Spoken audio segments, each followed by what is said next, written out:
என் உயிரினும் மேலான தமிழ் பெருங்குடி மக்களே, உங்கள் அனைவருக்கும் மேலரசம்பட்டு சண்முகத்தின் பணிவான வணக்கங்கள். அன்பு உறவுகளே, நம்முடைய காணொலியை நீங்கள் பார்ப்பது இதுவே முதல் முறையாக இருந்தால் நம்முடைய காணொலிகள் தொடர்ந்து உங்களுக்கு வர வேண்டும் என்றால் உடனே சப்ஸ்கிரைப் செய்து கொள்ளுங்கள். தொடர்ந்து நம்முடைய காணொலி பற்றின உங்களுடைய மேலான கருத்துக்களை கருத்துரை பகுதியிலே தவறாமல் பதிவு செய்யுங்கள். அன்பு உறவுகளே, வாருங்கள் இப்பொழுது காணொலிக்குள்ளே செல்வோம். பிரசாந்த் கிஷோர் ஐபேக்கோட நிறுவன தலைவர்.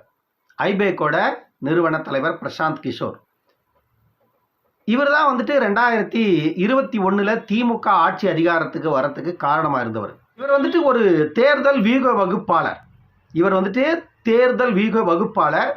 இவரை ஒரு 400 கோடி ரூபாய்க்கு ஒப்பந்தம் போட்டது திமுக. 2011 2021 வரைக்கும் ஆட்சி அதிகாரத்தில் இல்லாத இருந்த இயக்கம் திமுக இல்லையா? அப்பொழுது தமிழ்நாட்டில் ஜெயலலிதாவோட தாண்டவம் ஆடிக்கொண்டிருந்தது. ஜெயலலிதாவையும் நம்ம பெருமை பேச முடியாது, திமுகவையும் நம்ம பெருமை பேச முடியாது. ஏன்னா ரெண்டு பேருமே பெருமை பேசுகின்ற அளவிற்கு மக்கள் தொண்டாற்றியவர்கள் இல்லை.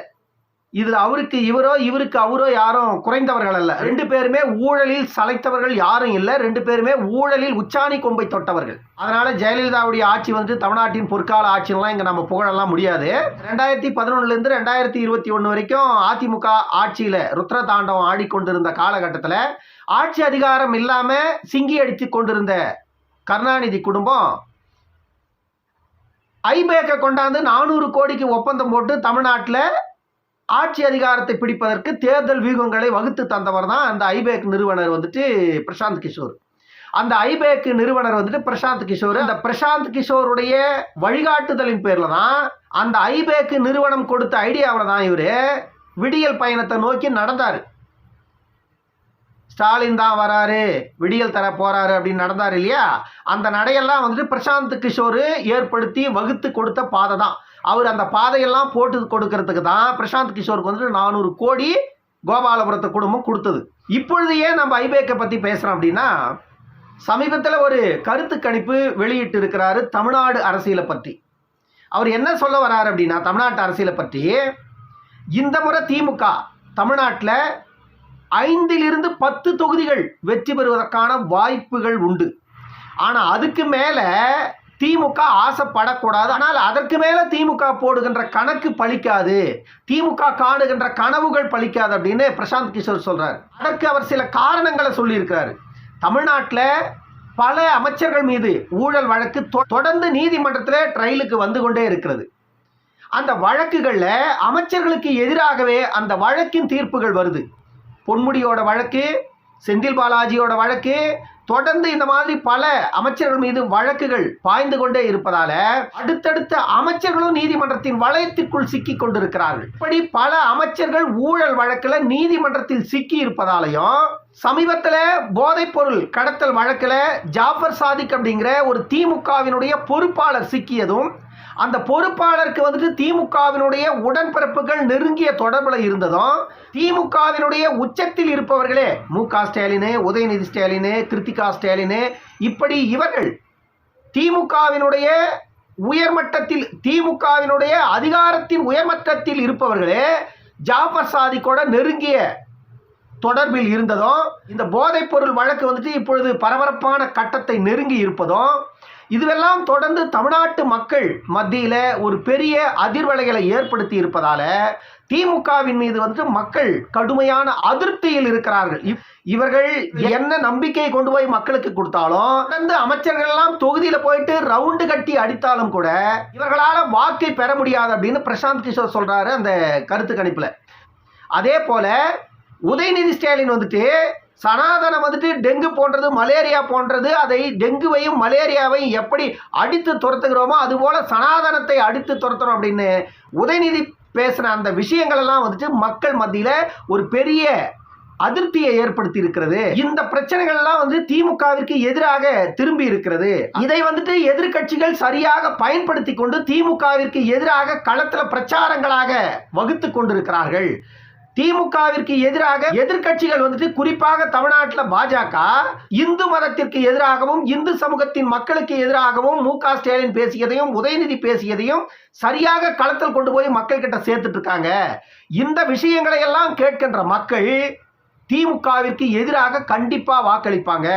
அதனால இந்த முறை திமுக 2019 வாங்கின 53 விழுக்காடு வாங்காது, 2021 வாங்கின 43 விழுக்காடு வாங்காது. இந்த முறை 30 to 35 விழுக்காட்டை திமுக தாண்டாது அப்படின்னு ஒரு சில புள்ளி விவரங்களையும் பிரசாந்த் கிஷோர் வெளியிட்டிருக்கிறார். இதையெல்லாம் வைத்து பார்க்கும் பொழுது திமுகவினுடைய இந்த 2024 நாடாளுமன்ற தேர்தல் திமுகவிற்கு மிகப்பெரிய ஒரு பின்னடைவை ஏற்படுத்தும் அப்படின்னு பிரசாந்த் கிஷோரோட அந்த கருத்து கணிப்பு சொல்லியிருக்கு.